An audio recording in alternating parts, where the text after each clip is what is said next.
En busca de la verdad.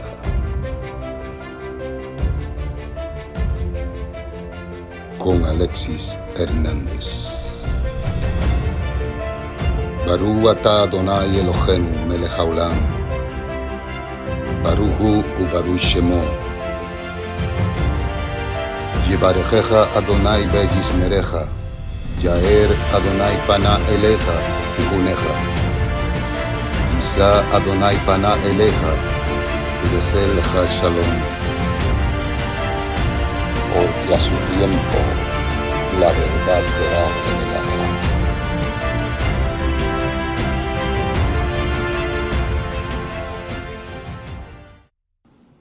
Shalom, mi nombre es Alexis Hernández y este programa se llama En Busca de la Verdad y me puede conseguir así en las plataformas digitales. Hoy vamos a estar compartiendo un tema, concepto Hijo de Dios, cómo en la antigüedad tenía un significado y cómo posterior a la Nicea 3:25 se le da otro significado. Es importante porque a través del tiempo todas las palabras, ¿verdad?, van sufriendo unos cambios y estas palabras es importante que vayamos a su estado original o buscar la etimología de las palabras, las frases que se decían para poder tener un pensamiento o un entendimiento conservador. ¿Por qué hay que hacer eso?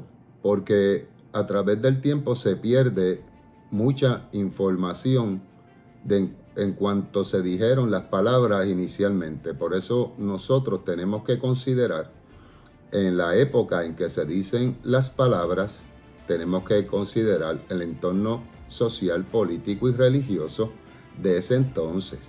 ¿Por qué? Porque si no consideramos eso, estamos sacando unos elementos que son de suma importancia para entender el texto y las escrituras antiguas. Antes de entrar directamente al núcleo del tema de hoy, tengo que hacer un paréntesis particular en cuanto a cómo se encontraba la tierra de Israel para ese tiempo, después del siglo II, o a comienzos del siglo II, qué había pasado anteriormente y quiénes mayormente poblaban la Tierra Santa. Para empezar, cuando hubo la destrucción del templo, que el templo realmente ahí no era solamente el lugar de liturgia del pueblo hebreo, era considerado la estructura más importante, ya que el Eterno había escogido ese lugar para que llevara su nombre, ¿verdad? El lugar donde el Señor escogió para que se adorara su nombre. Aparte de eso, ahí habían registros de genealogía, de un sinnúmero de cosas. Con la destrucción del templo, ciertamente el pueblo de Israel pierde mucha información histórica, en cierta manera, pero al mismo tiempo, las personas que vivieron esa época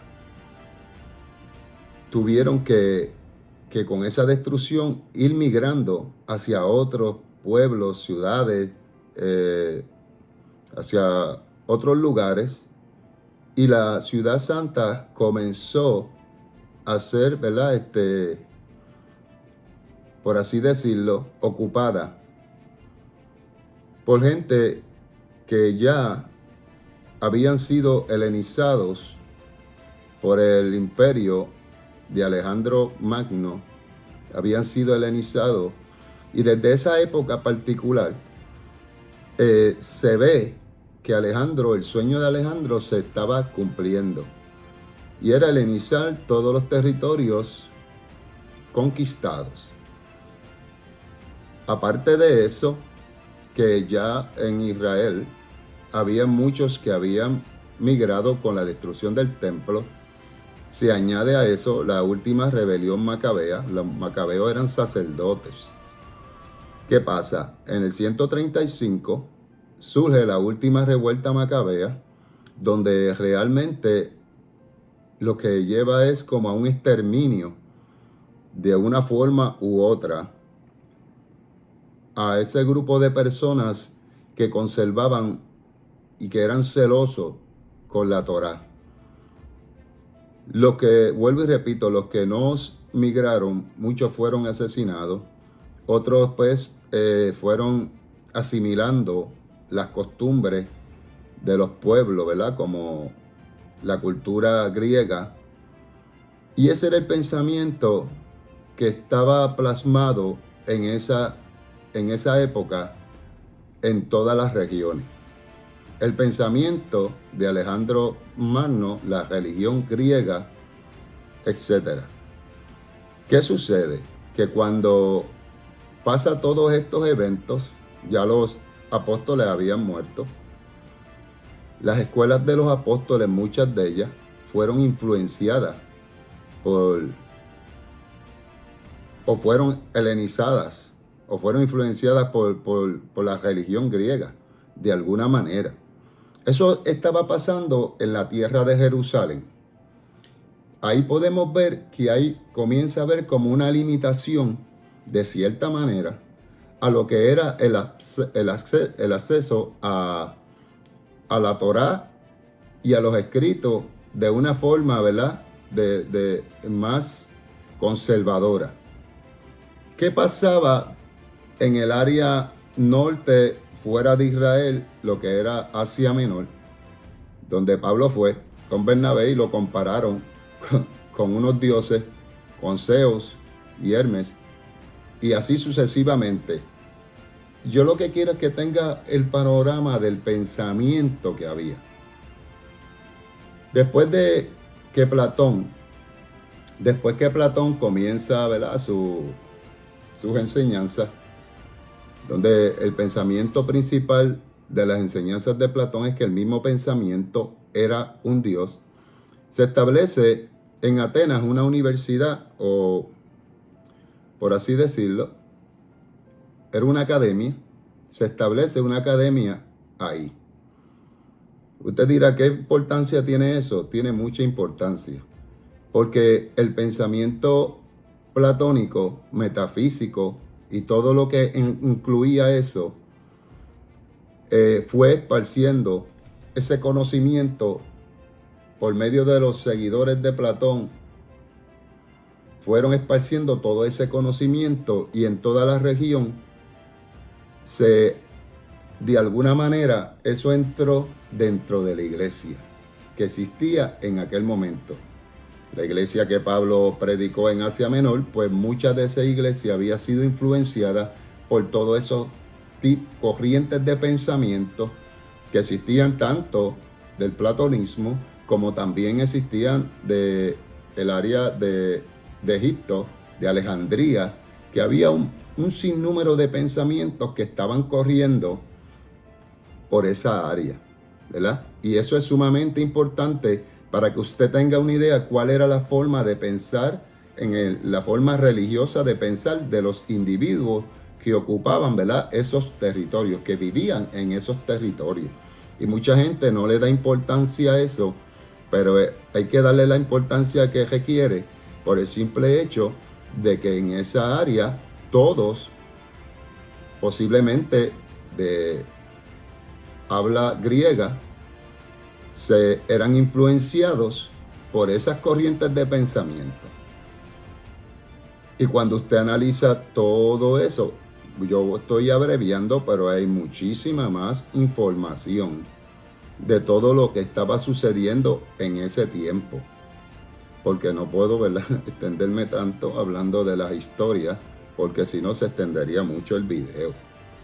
Y eso es algo que nosotros tenemos que estudiar con calma. Yo le doy aquí como un sinnúmero de herramientas para que usted siga indagando, siga investigando y siga escudriñando, para que vea el pensamiento que había. Tanto en Jerusalén había una cierta merma, ¿verdad? Porque dentro de los territorios que habían sido invadidos por Roma, las personas no podían hablar abiertamente, como muchos piensan. ¿Qué pasa? En el área del Asia Menor, donde se celebra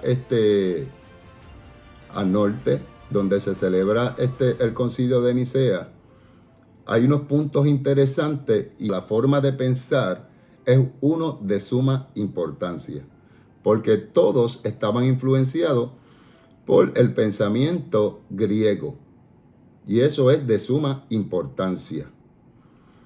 Alejandro Magno, ese era su sueño, establecer la cultura griega a través de todos los territorios conquistados.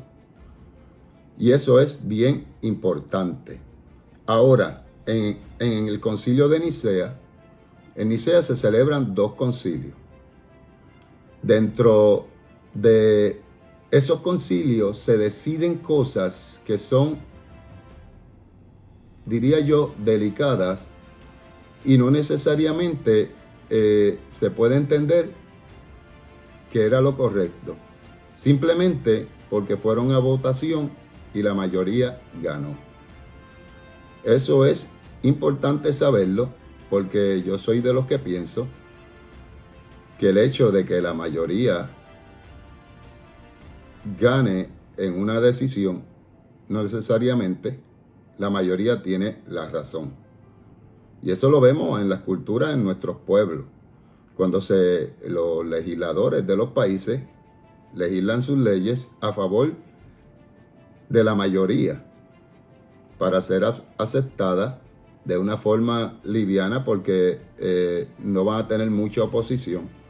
Y aunque realmente aprueban leyes y son firmadas por los gobernantes y mandatarios, que la ley, el hecho de que sea legal, no necesariamente es moral. Y eso pasa a través de todos los siglos, porque cada cual, ¿verdad?, va a buscar hacer leyes a su conveniencia. Otra cosa bien importante, para poder entender lo que yo voy a hablar hoy, es necesario que yo defina, y es la palabra midrash. Antes de entrar al tema, tengo que definir la palabra midrash, porque ¿qué sucede? Si usted no tiene claro un término y no lo entiende, se le va a hacer más difícil entender lo que yo estoy hablando. El midrash es una palabra hebrea que es explicación, y plural, midrashim, que son explicaciones. Dice que es un término hebreo que designa un método de exégesis de un texto bíblico, dirigido al estudio o investigación que facilite la comprensión de la Torá. El término midrash también puede referirse a una compilación de la enseñanza midrashica en forma de comentarios legales, exegéticos u homiléticos del Taná y del Talmud. El midrash toma elementos actuales para ejemplificar de un modo comprensible los textos antiguos, y su etimología proviene del verbo drash, que significa buscar, investigar y estudiar. ¿Qué tenemos que decir del midrash? Tiene un punto bien interesante dentro de los varios puntos que tiene, porque no es el único, pero yo lo considero bien interesante, porque el midrash no necesariamente todo lo que se dice pasó exactamente como se dijo. Voy a clarificar. El midrash es una forma de expresión, puede ser de escritura también, porque hay escrituras que están en forma de midrash, y puede ser una forma de exégesis al mismo tiempo. El midrash puede contener historias que no necesariamente pasaron tal como se dijeron, pero homiléticamente son correctas. Eso es como cuando nosotros compramos un libro de anécdotas y las utilizamos en un sermón. Nosotros no sabemos si esa anécdota es verídica o no. Nosotros no tenemos la información de esa anécdota. Y esa anécdota se utiliza para clarificar un pensamiento profundo, un pensamiento que dentro de lo que son los rabinos, lo que hacían era para simplificar una mente infinita que era la del Eterno, la traían en una forma simple a una mente finita que es la nuestra, con el propósito de que hubiera una comprensión de una forma sencilla de lo que el pensamiento del Eterno estaba tratando de transmitir. Y eso es de suma importancia porque los rabinos utilizaban esta forma de enseñanza. ¿Para qué? Para traer un pensamiento o un principio espiritual a nuestra mente, ¿verdad? Natural, por así decirlo, a nuestra mente finita de un ser infinito. Y nosotros, con todo el esfuerzo que puedan hacer los rabinos y los que estudian las Sagradas Escrituras, por más esfuerzo que haga, vamos a tener un conocimiento del Eterno, pero no va a ser de una forma total. ¿Por qué? Porque los pensamientos del Eterno son mucho más altos que los pensamientos nuestros. Y un ser que es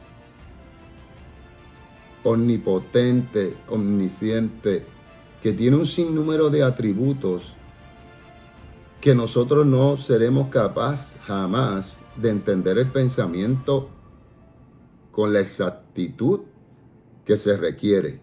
Pero sí vamos a tener unas bases que realmente nos van a dar el fundamento. Y eso es muy importante, aunque no entendamos todo lo que el Eterno quiere transmitir. El hecho de que los rabinos y todos los estudiosos de las Escrituras, ellos puedan transmitir un pensamiento, aunque sea pequeño, del Eterno, es de suma importancia. ¿Por qué? Porque eso es lo que nos va a ayudar a nosotros a poder, ¿verdad?, tener una comprensión de los textos antiguos. Quiero hacer un paréntesis y decir que yo no estoy aquí para atacar la Escritura o la palabra del Eterno. Mucha gente cree que yo le estoy restando importancia a la Escritura del Eterno, a la palabra del Eterno. No es así. La Escritura es la palabra del Eterno. Pero ¿qué sucede? Las traducciones bíblicas no todo lo que tienen en su traducción o en su interpretación no está ajustada muchas veces a lo que dice el texto antiguo. Y esto es algo de mucho peso. Y aquí yo no critico la palabra del Eterno. La palabra del Eterno es eterna, como Él. Y esa palabra que nosotros estudiamos tiene como un sinnúmero de patrones que vienen desde la antigüedad. Y dentro de los patrones nosotros tenemos que analizar todo lo que dice y todo lo que dicen las traducciones. Si las traducciones bíblicas no se ajustan al texto antiguo, tenemos que tener mucho cuidado con esa traducción bíblica.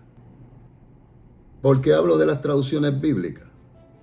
Porque en el caso de Dámaso, Esto fue para el 389 aproximadamente de nuestra era. El padre Dámaso le pide a Jerónimo, conocido como San Jerónimo, que escriba o traduzca una Biblia o los escritos, que los traduzca al latín.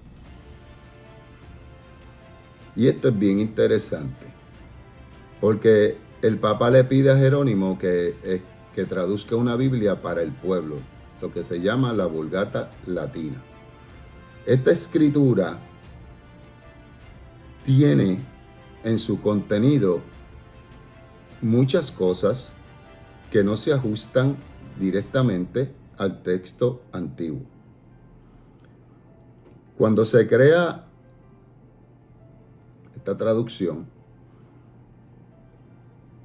quiero que entiendan que Jerónimo dice la historia, no lo digo yo. Eso lo dice la historia.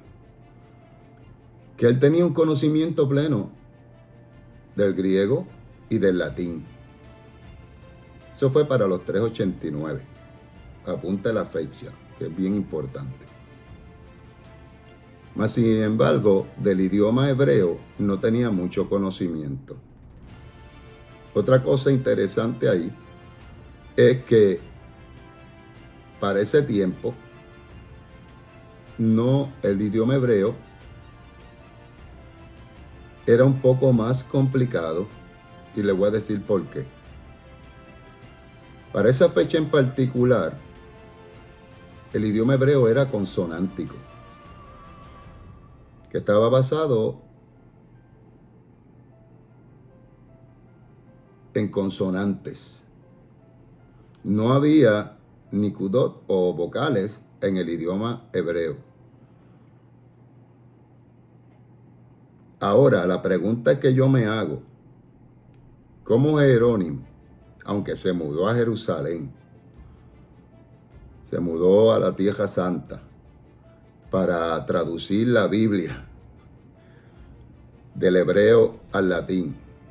La pregunta que yo me hago, ¿cómo una persona que no era un experto podía traducir una escritura tan complicada como es el hebreo sin nikudot o sin vocales? Esa es la pregunta base que yo me hago.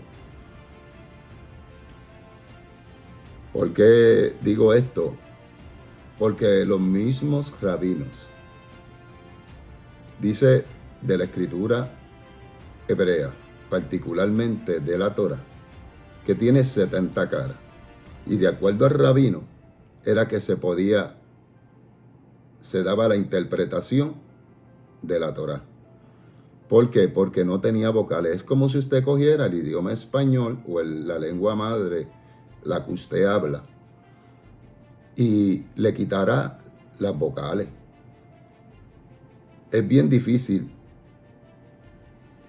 por no decir imposible, pero sería demasiado difícil. Las nikudot se establecen en los masoretas, que fueron los que se encargaron,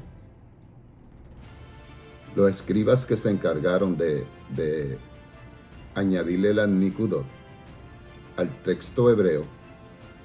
Empezaron aproximadamente del año 500 al 700 y se dice que terminaron cerca del año 1000 y quizás un poquito más. Pero lo que les quiero decir con esto es que para que Jerónimo pudiera interpretar la escritura del hebreo al latín, tenía que ser un experto, y él no lo era de acuerdo a la historia. Y me atrevo a decir más, tenía que haber sido criado en el rabinato, como los rabinos criaban a sus hijos, que desde muy pequeña edad, o temprana edad, perdón, desde muy temprana edad, le enseñaban los conceptos de la Torá, le enseñaban la escritura para que continuaran la obra de sus padres. Y eso para mí es de suma importancia, que una persona que no tenía los conocimientos o fuera un experto en el idioma, pudiera traducir al latín, aunque tuviera el conocimiento del latín y aunque tuviera el conocimiento del griego. Y la Vulgata Latina tenía otras exigencias y era que tenía que complacer al Papa Dámaso. Y dentro de esas exigencias tenía que estar de acuerdo a lo que la Iglesia Católica estableció como sus doctrinas hasta esa fecha. Otra cosa, dentro de los dos concilios de Nicea, el Niceas I y Niceas II, en el Niceas II, el concilio segundo de Nicea, lo que se estaba discutiendo ahí era la adoración y la veneración de las imágenes, pero una cosa que se trajo a discusión era la traducción que se hizo al latín por Jerónimo. Y esa traducción al latín que no se ajustaba a lo que era el texto original. Y esto tiene mucho peso para poder entender lo que se habla en este canal. Y estos elementos que le estoy dando le va a ayudar a clarificar muchas cosas y contradicciones que usted encuentra en la escritura, que no necesariamente son contradicciones, sino que cuando el escritor, escúcheme bien, el escritor o el traductor, hay algo que se llama interpolación, introduce su forma de pensamiento, su dogmática o la enseñanza que ha recibido, las transmiten en el texto. Y esto es de suma importancia, porque la palabra de Dios o la palabra del Eterno es perfecta. Pero las traducciones de las escrituras hay que hacer exégesis inclusive de ellas. Hay que buscar quién fue el que la escribió o quién fue el que tradujo. Hay que buscar toda la información necesaria para clarificar eso que está ahí. Y esto es sumamente importante, porque no todo lo que es una traducción, y yo lo digo con toda seguridad, no es la palabra del Eterno, porque la palabra del Eterno es un solo pensamiento que tiene que transmitirse desde la antigüedad hasta fines de la escritura o el Brit Hadashah. Tiene que ser el mismo pensamiento. Y muchos dicen que uno tiene que que va a haber una evolución de pensamiento al pasar los años, porque la gente va cambiando su forma o manera de pensar. Eso hay que cogerlo con mucha delicadeza y, como nosotros decimos, con pinza, porque la palabra del Eterno es igual que eterna. Y nosotros tenemos que sacar, escúcheme bien, sacar lo que son las ideologías que no se ajustan a la escritura. Y esto es un trabajo bien difícil de hacer, porque hay que tener mucho cuidado. Pero cuando usted analiza el pensamiento general de la escritura, tiene que mantener ese mismo pensamiento. Y lo que vamos a ir separando para quedarnos con el núcleo de la escritura, que es lo que dice el Eterno, cuesta trabajo. El idioma hebreo tiene muchas particularidades y el idioma hebreo tiene unos valores numéricos. Infinito el conocimiento que hay en el idioma. Y todo el mundo dice, no, es que el idioma hebreo es como un idioma como cualquier otro. Yo discrepo totalmente. Cuando nosotros analizamos todo esto, sabemos que la escritura de alguna manera en las traducciones sufrió algún daño. Ahora, nosotros tenemos la responsabilidad de escudriñar la escritura y examinar la profundidad del pensamiento del Eterno Y tenemos que llegar a las conclusiones que llega el Eterno. Todavía no hemos entrado en el estudio. Esto es como base de una introducción para que usted vea el panorama histórico, cuál era la forma de pensar de lo que había en el entorno religioso, político y social de aquel entonces, para que tenga una idea por qué Nicea 3:25 decidió lo que decidió. Otra cosa, ¿cuál era el pensamiento griego? Dentro de la mitología griega, ellos pensaban que Alejandro Magno había sido, de alguna manera, hijo de un dios. O sea, que la madre de Alejandro Magno tuvo relaciones con un dios y nació Alejandro y él era un semidios. Y hay que saber que Alejandro era un estratega militar por excelencia, pero eso no lo hacía un semidios. Pero la mente corrompida que había en aquel momento, la mente adulterada de tantos pensamientos que fluían, llevaban a la gente a creer que un hombre podía ser un semidios. Otro caso particular, el de Apolonio de Tiana. Apolonio de Tiana fue considerado el segundo Jesucristo en el mundo griego. Un hombre con una especie de misticismo que se le atribuyen hasta milagros. O sea, cuando usted lee y comienza a buscar a través de toda la historia, usted se va a encontrar con tanta y tanta información que cuando usted va a analizar la escritura, usted se va a dar cuenta de cómo era la forma de pensar de todas aquellas personas que estaban viviendo en ese tiempo, cuáles eran las corrientes de pensamientos que existían y por qué pensaban de la forma que pensaban. ¿Por qué? Tenemos que saber eso. Porque eso cambia totalmente el significado o la interpretación que se le da a la escritura. Porque ellos tenían una mente politeísta. Y ya lo vimos en el caso cuando Pablo fue a predicar, que le decían que uno era Zeus y el otro Hermes. Ya lo vemos ahí porque esa era la mentalidad que existía en el Asia Menor y toda la región del norte de Asia. Todo eso era lo que existía. Para que usted tenga un pensamiento claro de lo que se está hablando aquí. Ahora vamos a entrar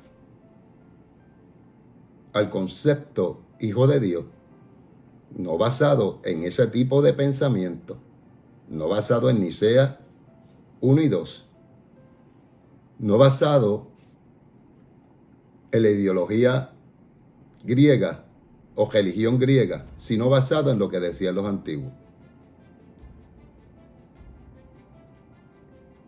Y los textos que vamos a utilizar se encuentran en Jeremías capítulo 1,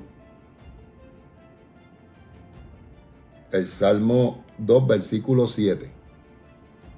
Voy a usar esos dos testigos adelante. Para que, ¿qué era el concepto hijo de Dios en la antigüedad? ¿Cómo se veía, cómo lo analizaban y cómo lo aplicaban? Eso es sumamente interesante. No lo aplicaban como Nicea 3:25 en adelante. Y lo vamos a ver a través de la escritura.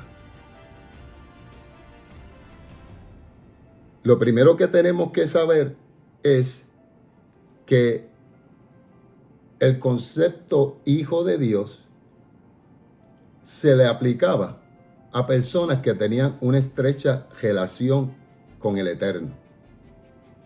Es lo primero. Lo segundo, vamos a considerar dos elementos. Lo segundo que tenía que considerarse para que se viera el concepto hijo de Dios era que de alguna manera había un elemento milagroso en su nacimiento, o la gente interpretaba que había un elemento milagroso. Otra cosa de suma importancia que tenemos que entender y comprender es que en la antigüedad, cuando una persona, eso era costumbre de todos los pueblos antiguos, en la antigüedad cuando una persona tomaba renombre y se convertía en una figura importante dentro de esa comunidad o el área geográfica donde se encontraba, comenzaban a contar ciertas leyendas. ¿Para qué? Para decir que de alguna manera el Eterno, escuche bien, el Eterno tenía un propósito predeterminado con esa persona desde su nacimiento. Eso es bien interesante. Esos dos elementos eran los que se consideraba para establecer que era un hijo de Dios. Voy a hablar de Moisés. La historia de Moisés, mucha gente la critica. Hay gente que se dedica a criticar negativamente las historias bíblicas. Pero le mencioné lo que es un midrash. Ya yo le mencioné lo que es un midrash. Puede ser una forma de escritura o de enseñanza, ¿verdad? Y mucha gente critica, por ejemplo, en el caso de Moisés, el tiempo de Moisés, particularmente, habían 2 parteras para atender todo el pueblo de Israel cuando la escritura dice que se multiplicaba. O sea, que era algo continuo, estaban multiplicándose continuamente. Y muchos señalan que eso pone una sombra sobre la historia de Moisés. Dentro de un midrash, eso es irrelevante. Créame, es irrelevante. Porque en un midrash todo lo que se dice no pasó exactamente como se dijo, pero todo era correcto homiléticamente hablando. Porque era la forma de enseñanza de ese tiempo. A nosotros se nos hace difícil, ¿verdad?, entender eso, pero esa era la forma de enseñanza. Donde los rabinos cogían elementos simples o conocidos para transmitir un pensamiento del Eterno. Y basado en la historia de Moisés, lo que es relevante en la escritura es que fue el hombre más importante que pasó sobre la tierra, el cual llevaba, por causa de lo que se llama dentro de la jurisprudencia hebrea, el poder legal para operar en el nombre del Eterno. Eso es relevante. Donde el nombre del Eterno, de alguna manera, el Eterno lo autoriza a él a operar en su nombre y le dice: tú serás por Dios a Faraón, y tu hermano será tu profeta. Aparte de eso, Moisés se convirtió en un caudillo, en un libertador. El hombre que recibe la Torá recibe todo. El legislador recibe el decálogo, recibe las instrucciones, las leyes del Eterno, se convierte, también fue legislador. Establece el sacerdocio, fue el hombre más importante que existió en ese tiempo. Y profeta, porque también profetizó. Eso es relevante dentro de la historia de Moisés. Si habían 2 parteras o no, eso no es relevante. Porque la forma de enseñanza era esa. Y cuando el Eterno le otorga a Moisés, a Moshe Rabenu, le otorga operar en su nombre, ahí vemos que hay una cercanía. Había una unión, una cercanía, una relación con el Eterno. Uno de los requisitos para ser considerado hijo de Dios, o hijo de Elohim, o hijo del Eterno. Ese era el concepto. Y había un elemento de preservación de vida, o sea, un hecho milagroso, o que la gente interpretaba como un hecho milagroso, el que haya sido recogido de las aguas.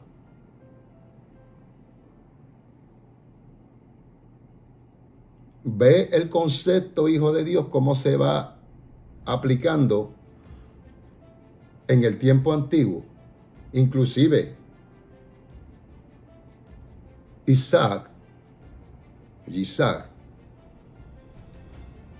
su madre era estéril. Hubo un concepto milagroso ahí y tenía un propósito del Eterno. Dios de Abraham, Isaac y Jacob era que iba a nacer o iba a haber un pueblo conocido hoy día como el pueblo de Israel. Había un propósito. Porque eso es lo que dice Juan cuando dice, lo que pasa es que la gente se enfoca en muchas cosas, pero no en el punto medular de la escritura.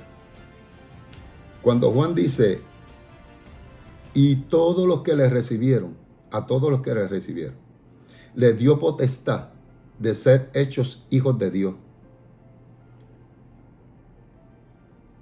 Los que no son engendrados por voluntad humana, sino de Dios, o sino de el Eterno. Ese es el punto medular.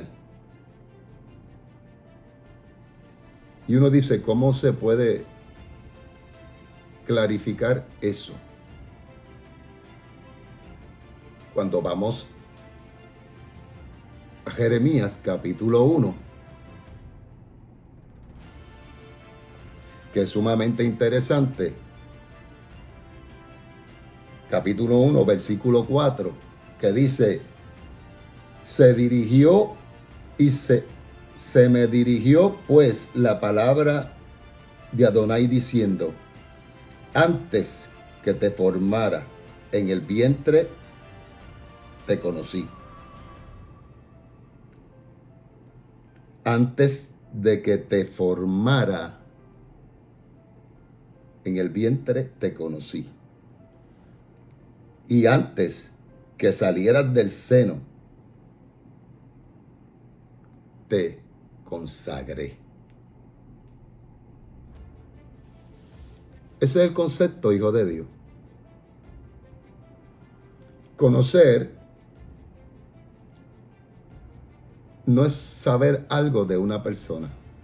Conocer es una estrecha relación íntima, donde el Eterno es el que lo forma.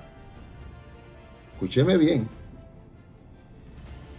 El Eterno es el que lo forma, y aparte de eso, dice, antes de que naciera, te santifiqué y te di por profeta a las naciones.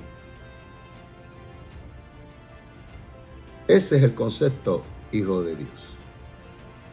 Basado en lo que dice Juan, engendrado por el Eterno, con un propósito del Eterno particular. En el caso de Jeremías, fue para profeta a las naciones.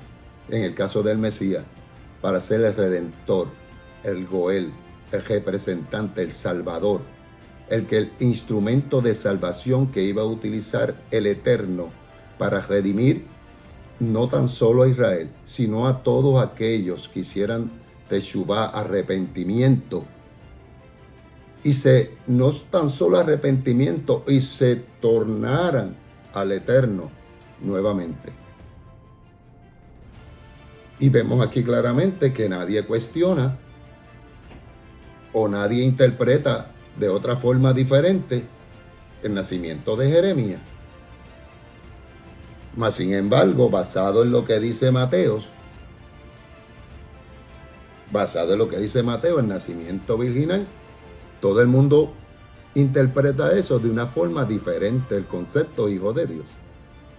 Cuando el punto medular es exactamente que fue engendrado por voluntad del Eterno y separado con un propósito predeterminado por el Eterno. Y ahí vemos claramente los dos puntos que están unidos de alguna manera. Y mucha gente tuerce en cierta manera las escrituras para decir algo que no dicen. Y yo voy a la forma simple. Para entender la escritura, tiene que saber qué tipo de literatura está usted leyendo. ¿Cómo fue escrito ese capítulo? ¿Cómo está clasificado ese capítulo? Si es un midrash, si está en una forma sod, o sea, una forma mística, que no se pueden tomar las cosas literalmente. Todo eso lo tienes que analizar uno antes de hacer un exégesis de un capítulo de la escritura. Porque el problema es que vas a tener una interpretación, porque nosotros somos seres pensantes, pero la interpretación quizás no se ajuste a lo que dice realmente la escritura. Por eso hay que tomar todas las herramientas para poder hacer la exégesis de la escritura. Vamos a pasar ahora al segundo testigo, que está en Salmos capítulo 2, versículo 7.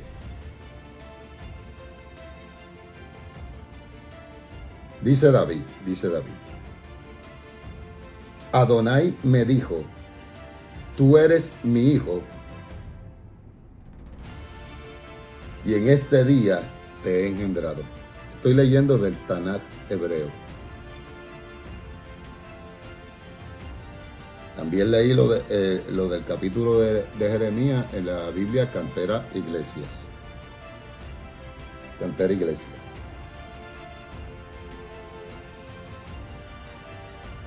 Hay que tener diferentes versiones para poder estudiar la escritura. No se conforme con una. Hay que buscar las versiones, ¿verdad?, que nos ayuden a entender mejor todo lo que está escrito. Vamos a analizar ahora el caso de David. Mucha gente piensa, obviamente, esto tiene una connotación profética. Y va dirigido, esto es un texto que es considerado un texto mesiánico, que tiene que ver con el descendiente de David, que iba a venir, ¿verdad?, a reinar, basada en la promesa que le hizo el profeta, o el Elohim a través del profeta, el Eterno a través del profeta, a David, que le dijo que su reino sería perpetuo. Y curiosamente, esto era parte de la ceremonia que utilizaron para consagrar a David.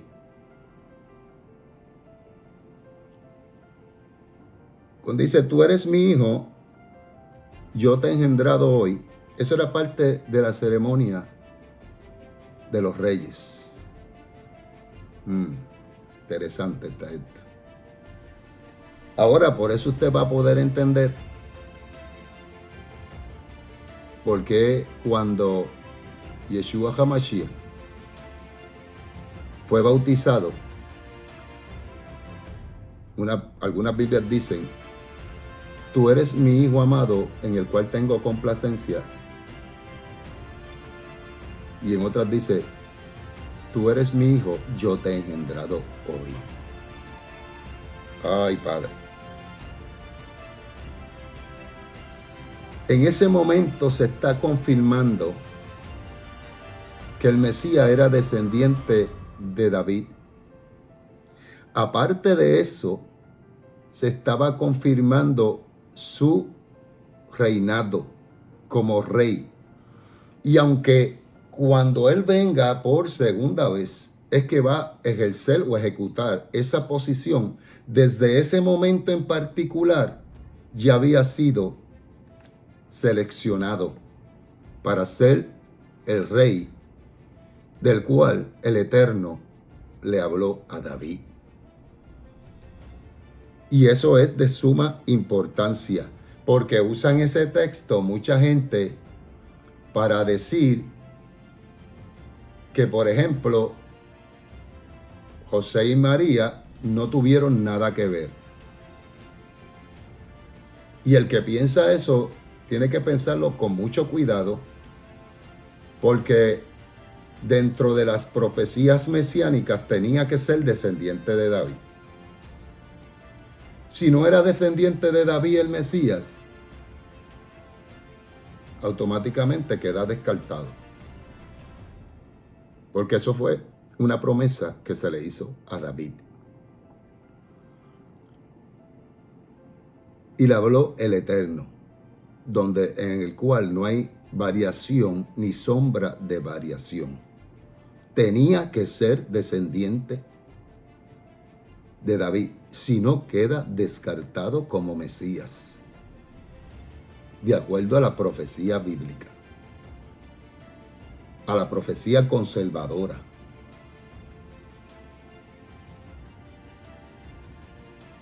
Y por eso es que nosotros tenemos que coger con cuidado los pasajes bíblicos.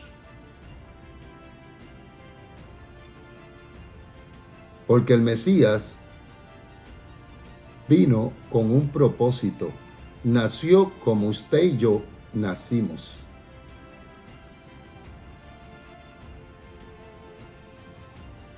Y es sumamente importante saber eso.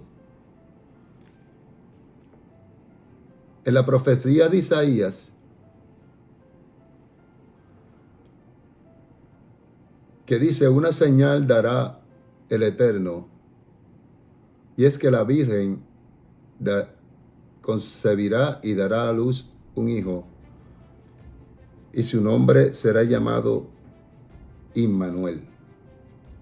No es Emmanuel, es Immanuel. Cuando usted lo busca en el Tanaj hebreo, es Immanuel.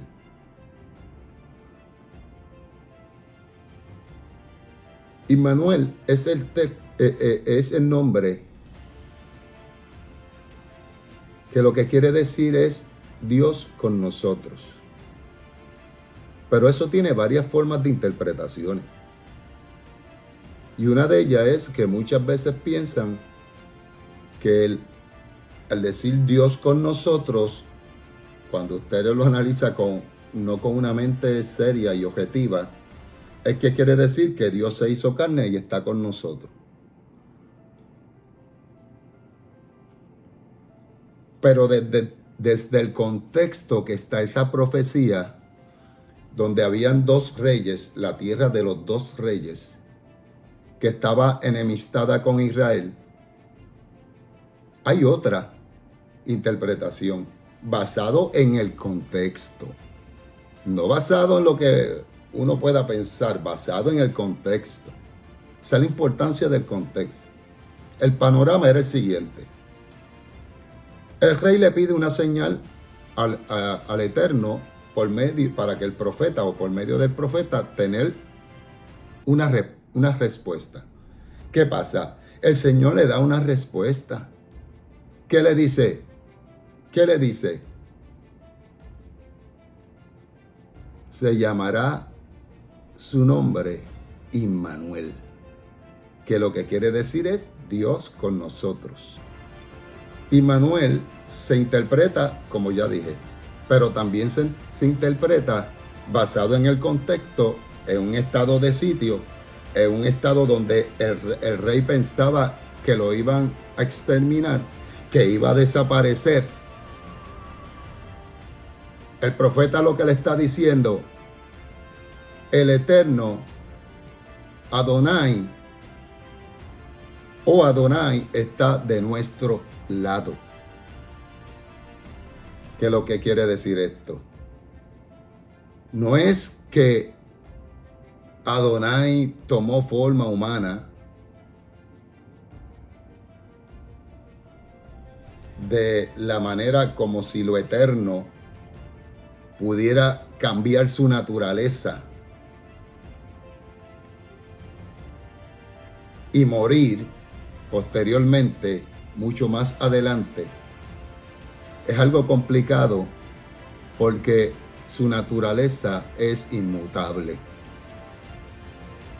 Y eso es de suma importancia porque lo que es eterno no puede morir. No está sujeto a las limitaciones del tiempo. Es eterno, siempre ha existido. Y nada ni nadie va a hacer que deje de existir. Porque si esa es su naturaleza, nada puede cambiar esa realidad.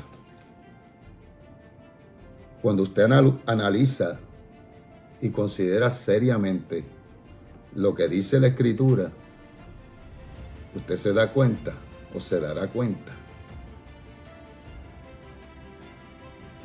que muchas veces nosotros interpretamos o mucha gente interpreta la Escritura sin ver el contexto. Y el contexto exacto donde se da esa profecía es esa. Pero hay otro dato interesante. Y es que dice que antes de que el niño sepa desechar lo malo y hacer lo bueno, la tierra de esos reyes sería desolada. ¿De qué está hablando particularmente Isaías ahí o está profetizando? Está hablando de la naturaleza del Mesías. Que iba a ser un hombre como nosotros, que nace con la inclinación al mal, pero él va a desechar. Aparte de que según pasó con Jeremías, que fue santificado, fue separado con un propósito desde antes, fue formado con un propósito antes de que naciera, asimismo fue el Mesías. Y ese es el concepto hijo de Dios. Lo he dicho yo creo que en otros videos, pero el concepto pecado original es un concepto totalmente nuevo. El concepto real es inclinación al mal, o el Yetzer Hara. Yetzer Hara es la inclinación con la cual todos los hombres nacen, pero cuando hay un elemento como pasó en el Mesías, en Yeshua HaMashiach, que estaba profetizado que sobre él iban a estar los 7 espíritus del Eterno. No es que hayan 7 espíritus. Eso es una expresión para decir perfección del Eterno sobre él. En su mayor expresión, el Eterno sobre una persona, por medio del espíritu de temor de Adonai, el espíritu de sabiduría, los 7 espíritus que menciona la profecía.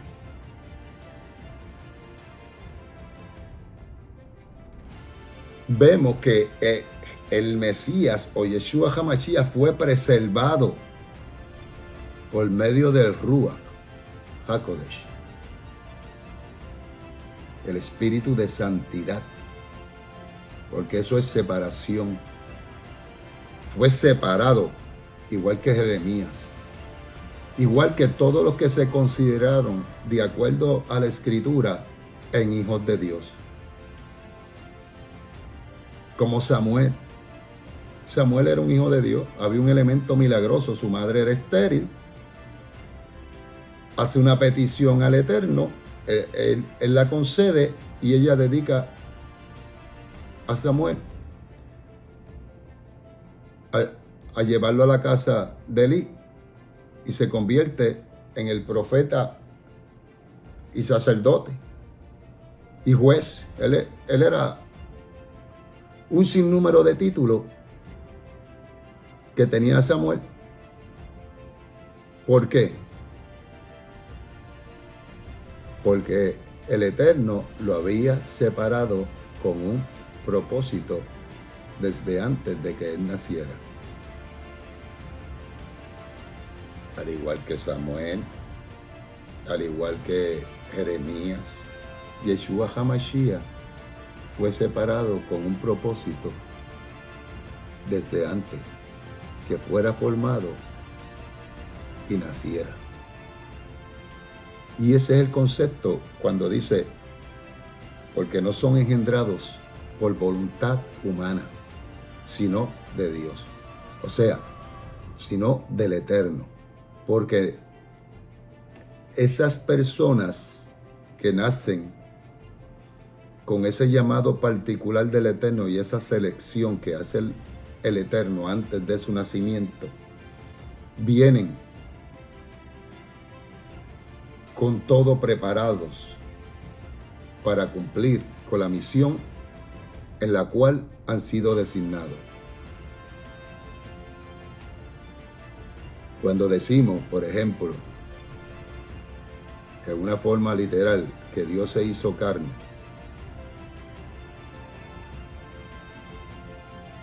estamos entrando en complicaciones mayores. Porque estamos diciendo, esto es un poco complicado, pero estamos diciendo que entonces, que para el Eterno vencer al pecado y al enemigo, tiene que hacerse o usar un engaño, porque eso es un engaño. De alguna manera, se puede ver como un engaño. Él no necesita eso para vencer al enemigo. Pero lo más interesante es que el enemigo hizo fracasar al primer hombre. Y Pablo dice que el segundo Adán iba a hacer fracasar al enemigo.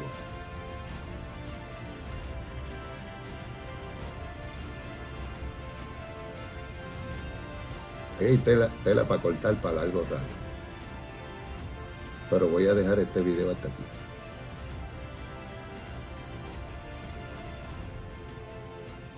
Porque esto lo he simplificado lo más que pude. Lo traje lo más sencillo que pude para tratar de clarificar algunos pensamientos.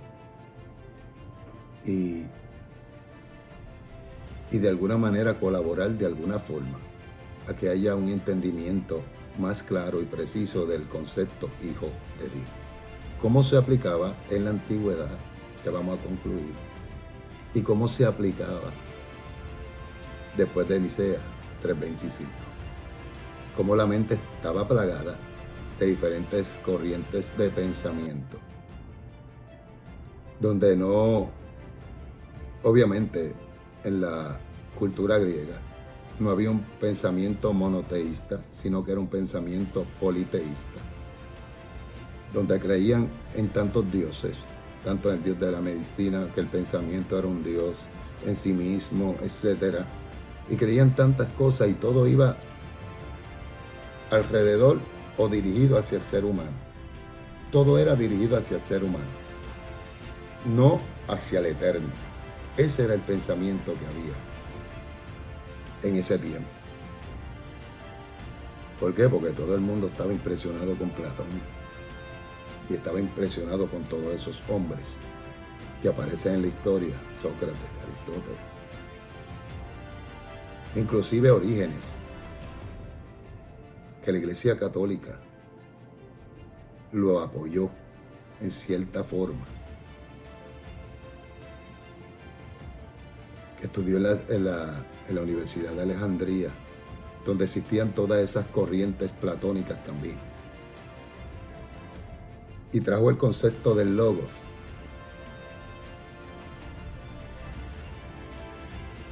Y tenemos que ver que la escritura, eso es, cuando leemos el Tanakh hebreo,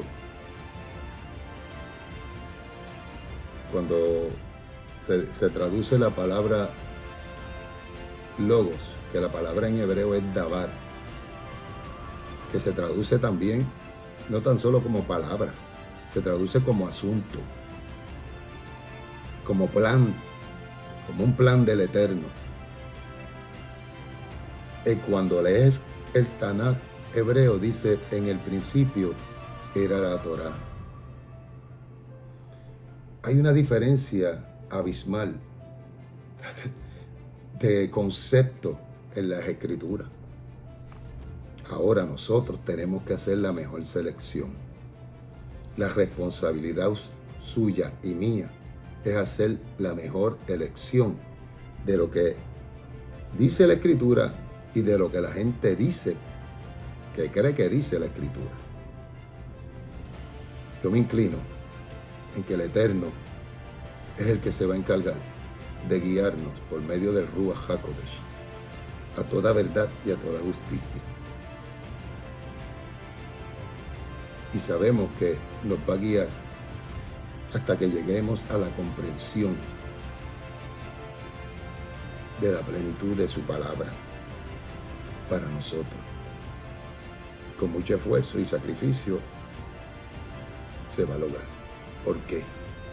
Porque el propósito del Eterno es salvarnos, darnos salvación. Porque Él no quiere que ninguno se pierda, sino que procedan al arrepentimiento. Y poco a poco usted va a ir añadiendo conocimiento y va a comenzar a ver cosas que no veía antes y va a comenzar a oír cosas que no oía antes. Los dejo hasta aquí. Que el Señor les continúe bendiciendo, que el Eterno y el Ruach HaKodesh sea sobre cada uno de ustedes, sobre sus hijos, sean bendecidos, sean prosperados, sean guiados y que no les falte nada. Que la salud esté en cada uno de sus hijos, de ustedes, de todos los que de alguna manera ven este canal. Y que el Eterno los siga prosperando y ayudando en todo. Y que nos siga guiando